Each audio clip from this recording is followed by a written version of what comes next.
Here's something most people never think about. The average roadside motel in America changes ownership every 4 years, and a lot of them keep zero records of who stayed in which room. No cameras, no names, nothing. So if something happens to you at 3 a.m. in a town you can't even pronounce, there's no proof you were ever there. I learned that the hard way. And the man in the room next to mine, he wasn't a guest. I knew something was wrong when the man next door started arguing with himself and answered in two completely different voices. It was past 1 in the morning when I pulled off the interstate. I'd been driving 14 hours straight heading from Denver back to my apartment in Kansas, and my eyes were doing that thing where the dotted lines on the road start to blur and float. I knew if I didn't stop, I'd end up wrapped around a guardrail. The motel was the first thing I saw. One of those low, single-story strips off a county road, the kind with 12 rooms in a row and a buzzing neon sign where half the letters had given up. The O in motel flickered, like it was breathing. I told myself it was fine. I just needed 4 hours and a flat surface. The guy at the front desk barely looked up. Older man, grey stubble, a little TV playing static behind him. He slid me a key, an actual metal key, not a card, and said, "Room 9, ice machine's broke." That was it. No ID, no card swipe, nothing. Room 9 smelled like old carpet and cigarettes that had been smoked decades ago. The heater clanked. The bedspread had that scratchy polyester feel, but the bed was a bed. And I was so tired I could have slept on the floor of a gas station. I kicked off my shoes, lay down, and that's when I heard the voices. They were coming through the wall on my left. Room 10, 2 men, arguing, low at first, then louder. One voice was deep and angry, the kind of growl that makes your stomach tighten.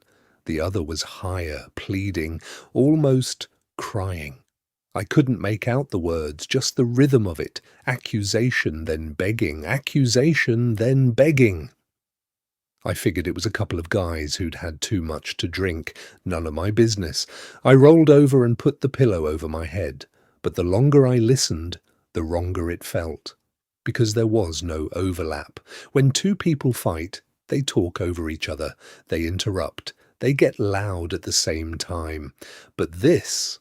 The deep voice would finish, go completely silent, and then the high voice would answer, back and forth, clean, like a man reading both parts of a script, like one person doing both voices. I sat up in the dark. My heart was going now.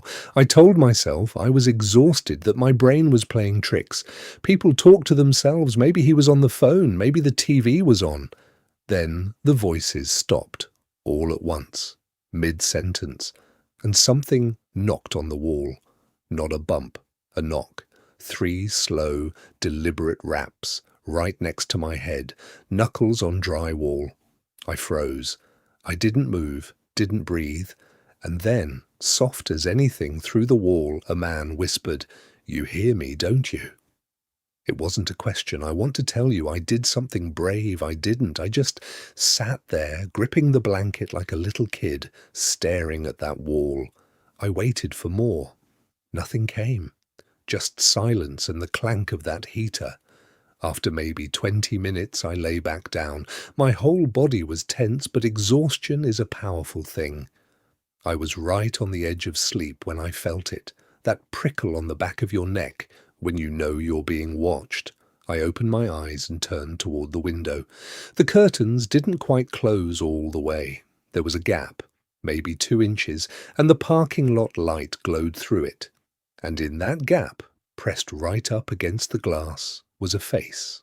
A man, pale, still, staring directly at me with his eyes wide open and not blinking, not knocking, not yelling, just watching me through the gap in the curtain. I shot up, and the second I moved, he was gone. Not ran, gone. Like he'd dropped straight down. I ran to the window and yanked the curtain. Empty lot, my car, the dead ice machine, nothing else. I grabbed my key and went straight to the front desk. The old man was still there, still watching static. I told him someone was outside my window, someone in room 10 was acting crazy. I needed a different room. He stared at me for a second too long. Then he said, "Room 10's empty. Been empty all night." I felt my skin go cold. "Then move me. Anywhere. Other end." He gave me room 2, all the way down at the opposite end of the strip. I dragged my bag down there, locked the door, slid the chain, and pushed the little table in front of it. I sat on the bed, with my back against the headboard and my car keys clenched in my fist. For a while it was quiet. Then I heard footsteps on the walkway outside, slow, unhurried. They came from the direction of room 9, past my door, and kept going. A minute later, they came back, past my door again, the other direction, then again, and again, back and forth, right outside, never stopping, never knocking, just a man walking past my window over and over all night long. Every time the footsteps got close, I could see his shadow stretch across the curtain and slide away. I didn't sleep. Not for 1 second. I watched that curtain until the sky started turning grey, and the moment I could see the road, I grabbed my bag, threw open the door, and walked fast to my car without looking left or right. The lot was empty. No man. Quiet morning. I got in, locked the doors, and as I pulled out, I glanced at the front office. It was dark, boarded up. Plywood over the windows, the door padlocked with a rusted chain. A faded paper sign taped inside read, "Closed."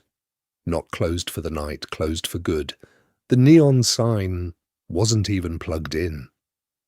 I stopped at a diner 10 miles down the road, hands still shaking, and asked the waitress about the motel back up the county road. She got quiet. Then she said it shut down years ago after a man who lived in room 10 killed himself. Right after the police found out, he'd been talking to guests through the walls, pretending to be 2 people, a whole made-up argument every night with someone who was already gone. She said, "Honey, that place hasn't taken a guest in 6 years." I never told her I had a key in my pocket. Room 9, real metal, still in my jacket to this day. And some nights, when it's quiet and I can't sleep, I swear I hear 3 slow knocks on my bedroom wall, and a voice that whispers, "You hear me, don't you?"